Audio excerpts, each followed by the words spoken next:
और साजिश में आज ईरान की सबसे खतरनाक मिसाइल की बात होगी। ईरान की एक मिसाइल ने पूरे यूरोप में दहशत फैला रखी है। ये वो मिसाइल है जिसे बदला लेने वाली मिसाइल भी कहा जाता है। रिपोर्ट है कि अगले कुछ दिनों में इस मिसाइल का बटन व्लादिमीर पुतिन के पास होगा और फिर उनके टारगेट पर होगा यूक्रेन का हर वो अड्डा जो अभी तक खुद को सुरक्षित महसूस करता रहा है।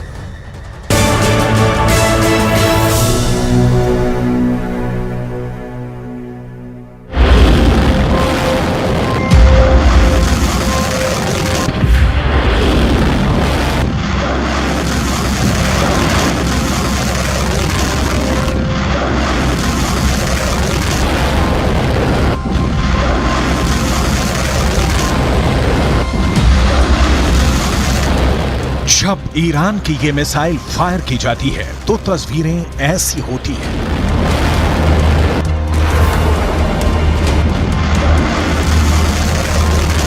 जब ईरान की ये मिसाइल अपने टारगेट पर गिरती है तो धमाका ऐसा होता है।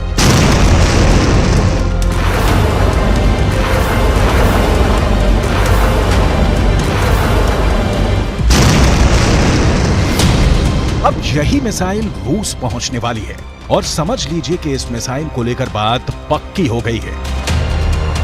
ये है ईरान की फतेह 110 मिसाइल। अमेरिका इसकी दहशत जानता है, इजराइल इसका खौफ समझता है और अब इसी मिसाइल के जरिए पुतिन यूक्रेन को डराना चाहते हैं।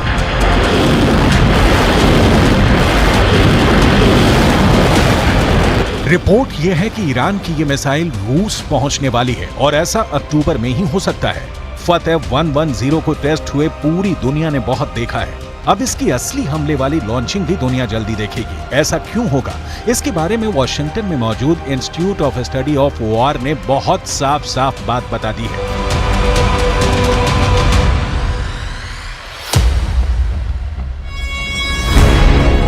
18 अक्टूबर को ईरान पर संयुक्त राष्ट्र की तरफ से लगी मिसाइल और ड्रोन बेचने की पाबंदी खत्म हो रही है और उसके बाद ईरान अपनी मिसाइल और ड्रोन खुल्लम खुल्ला बेच पाएगा। अब सवाल है कि आखिर ये कैसे तय हुआ कि ये मिसाइल रूस खरीदेगा?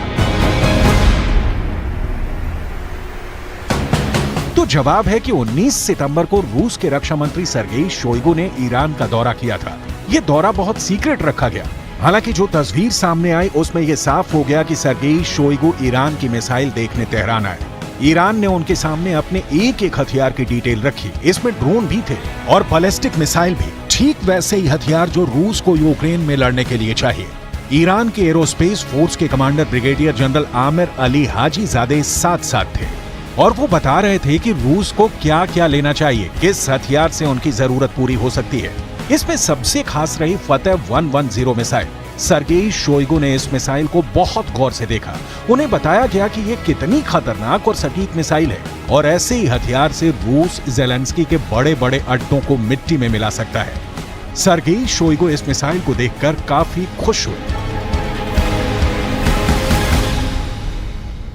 Нацелена на реализацию всего комплекса запланированных мероприятий, несмотря на противодействие со стороны Соединенных Штатов Америки и Западных союзников.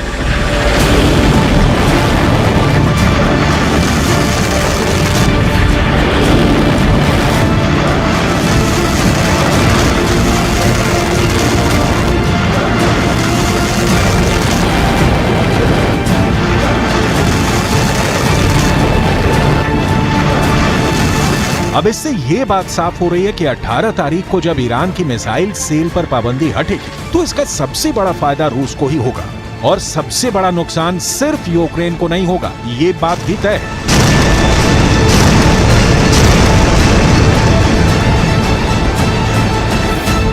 फतेह 110 मिसाइल को लेकर डर इतना ज्यादा क्यों है? क्यों है इतना ज्यादा खौफ? क्यों ईरान और रूस के दुश्मन बहुत ज्यादा घबराए हुए हैं? इसकी बहुत सी बारीक बातें हैं, आपको एक एक करके बताते हैं। इंफॉर्मेशन वॉल के जरिए आपको समझाने की कोशिश करेंगे कि क्यों इतना ज्यादा खौफ इस tactical short range ballistic missile को लेकर है। ईरान की यह मिसाइल 300 किलोमीटर की रेंज तक हमला कर सकती है। इसकी रेंज 300 किलोमीटर है और 300 किलोमीटर की रेंज में जो भी इसके दायरे में आए उसे नेस्त नाबूद कर देगी, उसे तबाह कर देती है। यानी कि शॉर्ट रेंज मिसाइल जरूर है, ये शॉर्ट रेंज मिसाइल होने के नाते कम दूरी के टारगेट पर बहुत बड़ी तबाही मचा सकती है। 3,500 किलो भारी इस मिसाइल में 500 किलोग्राम का वॉरहेड है। ये 3,500 किलो की जो मिसाइल आप देख रहे हैं फतेह 1110, 500 किलो का वॉरहेड ले जाने में सक्षम है ये। यानी कि जहां ये मिसाइल गिरती है वहां 500 किलो वाले बम का धमाका होता है, जो सिर्फ और सिर्फ अपने साथ तबाही लेकर आता है।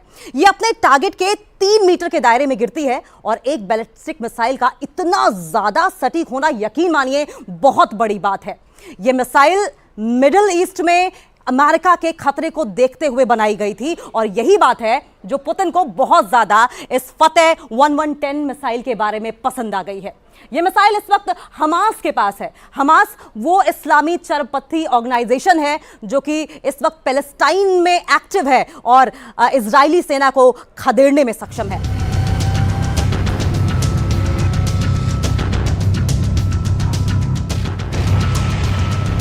फतेह 110 वाकई बहुत खतरनाक मिसाइल है। इस मिसाइल के नए वर्जन फतेह 313 इससे पहले अपना प्रैक्टिकल दिखा चुकी है। इसी मिसाइल से ईरान ने इराक में मिलिट्री बेस पर हमला किया था।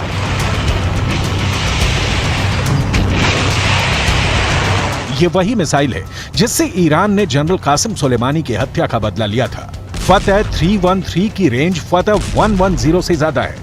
यही वजह है कि ईरान ने इराक में अमेरिका के मिलिट्री बेस पर यह मिसाइल दागी थी। इस मिसाइल के धमाकों ने 100 से ज्यादा अमेरिकी फौजियों को जहनी रूप से बड़ी चोट पहुंचाई थी, जिसे ट्रॉमेटिक ब्रेन इंजरी भी कहते हैं। हमले के बारे में तफसील से जानने के लिए पहले देखिए यह मिसाइल क्यों खबरों में है। अमेरिका से लेकर यूरोप तक मीडिया इसी मिसाइल की बात कर रहा है। इजरायल में भी यही मिसाइल चर्चा में है। पुतिन ने ईरान से फतेह 110 को लेकर बात पक्की कर ली है। यूक्रेन की मीडिया और सरकारी सोर्स भी अब ईरान के इस मिसाइल को लेकर बहुत ज्यादा दहशत में है। ईरान की यह मिसाइल 2002 में तैयार की गई थी। इसका निर्माण 2002 में हुआ था और तब से इसके कई वर्जन बनाए जा चुके हैं। इसका एडवांस 1 वर्जन जो है वो ज्यादा इस्तेमाल किया जाता है। इसका आधुनिक और लंबी रेंज वाला वर्जन 313 है। इसकी रेंज 500 किलोमीटर से ज्यादा की है, यानी कि 500 किलोमीटर के दायरे में जो भी इसके टारगेट पर आता है वो खत्म तबाह हो जाता है और इस मिसाइल ने खुद को साबित करके दिखाया भी है।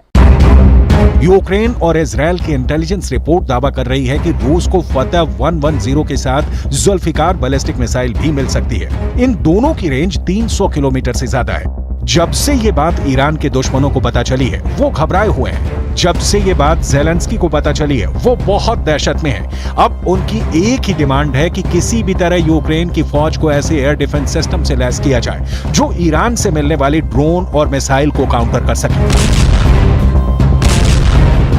Сьогоднішній російський обстріл ракетами і дронами теж призвів до нових перебоїв з електрикою, але це виправляється. Відновлювальні роботи тривають. Така форма терору не дасть Росії нічого навіть зараз, коли ми ще не маємо достатньої кількості систем ППО. ज़ेलेंस्की को यह बात पता चल गई है कि फतेह 110 मिसाइल को रोकना बहुत मुश्किल है और इसमें अमेरिका भी पूरी तरह फेल साबित रहा है। 8 जनवरी 2020 को ईरान ने जब इराक में अमेरिका के 2 मिलिट्री बेस पर हमला किया, ये उसकी सैटेलाइट तस्वीरें हैं। ईरान ने चुन चुन कर अमेरिका के अड्डों को तबाह किया था। कई हैंगर, कई कमांड कंट्रोल सेंटर पूरी तरह तबाह हो गए थे। अमेरिका को हमले की जानकारी तो मिल गई थी, इसलिए उसके सैनिक आसपास अंडरग्राउंड हो गए थे, लेकिन अमेरिका के एयर डिफेंस सिस्टम ईरान की फतेह 110 मिसाइल को रोकने में नाकाम रहे थे। ईरान ने ऐसी करीब 20 मिसाइलें दागी थी। ये जहां गिरी वहां ऐसे ऐसे गड्ढे बने और 100 से ज्यादा अमेरिकी सैनिकों को धमाकों से गहरा सदमा पहुंचा था। ऐसी ही मिसाइल पावर से पुतिन लैस होना चाहते हैं ताकि वो ज़ेलेंस्की को वो वाला सबक सिखाएं जो ईरान ने अमेरिका को सिखाया था। ये ना सिर्फ ज़ेलेंस्की के लिए खतरा है बल्कि पश्चिम एशिया में ईरान और रूस का एक नया तालमेल तैयार कर रहे हैं, जिसका नुकसान इजरायल और अमेरिका दोनों को होगा। Высокая динамика встреч подтверждает общий настрой на дальнейшее укрепление стратегического партнерства в оборонной сфере и военном сотрудничестве. Зона давления на Россию и Иран показывает свою бесперспективность. अब ईरान के तेवर समझने हैं तो आप दो तस्वीरों को बहुत गौर से देखिएगा। ईरान ने पहले 19 सितंबर को रूस के रक्षा मंत्री सर्गेई शोइगु को फतह 110 मिसाइल दिखाई और फिर 22 सितंबर को यही मिसाइल अपने बहुत ही खास परेड में दुनिया को भी दिखाई। ये काले रंग वाली मिसाइल फतह 110 को दिखाने का मकसद है कि ईरान और रूस के दुश्मन काबू में रहें। सवाल है कि रूस और ईरान साथ आए तो ज़ेलेंस्की क्या करेंगे? एयर डिफेंस तो ठीक है, लेकिन टक्कर तो बराबर की होनी चाहिए। इसलिए ज़ेलेंस्की के ऑपरेशन को भी बहुत गौर से समझिएगा। ज़ेलेंस्की को अब एटैकम्स मिसाइल मिलने जा रही है, जो हाइमर जैसे लॉन्चर से दागी जाती है। इसकी रेंज 300 किलोमीटर होती है। अमेरिका से लेकर यूक्रेन तक तमाम मीडिया और देश की सरकारें अब इसी मिसाइल की बात कर रही हैं।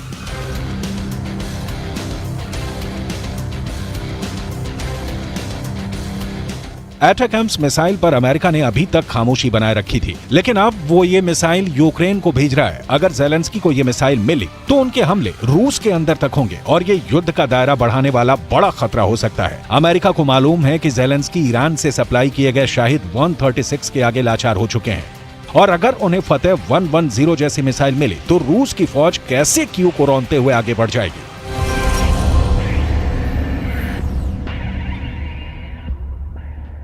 The most recent escalation, the United States strongly condemns Russia's missile strikes today, which continue to demonstrate Putin's brutality.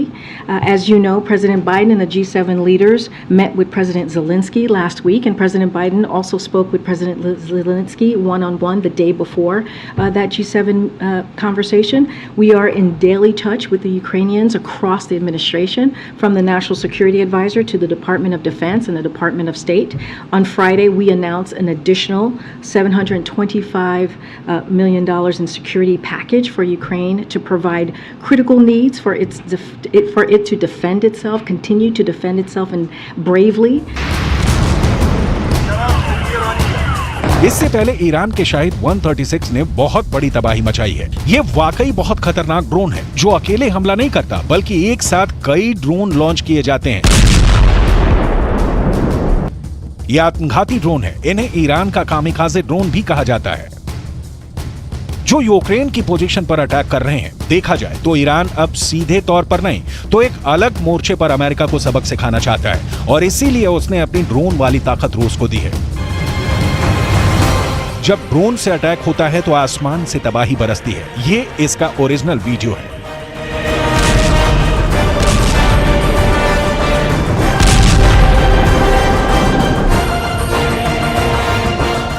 Drone जब ऐसे गिरता है तो बचने का कोई तरीका नहीं रहता।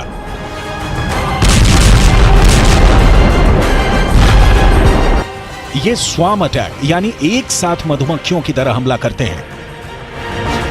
ये जहां टारगेट करते हैं वहीं हमला करते हैं।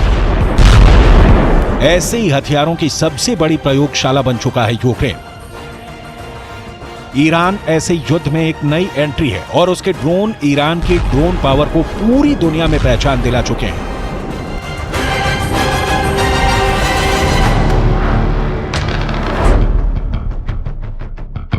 अब बारी फतह 110 मिसाइल की है, जो पुतिन को गजब की पावर देगी।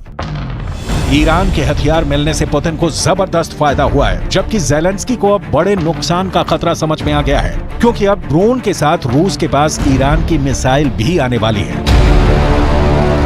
पुतिन और ईरान की दोस्ती अक्टूबर के महीने में अमेरिका और नाटो को बहुत धक्का पहुंचा सकती है। ईरान से निकाली गई आग अब यूक्रेन में नए शोले भड़काने वाली है और पुतिन इसके लिए पूरी तरह तैयार हो चुके हैं।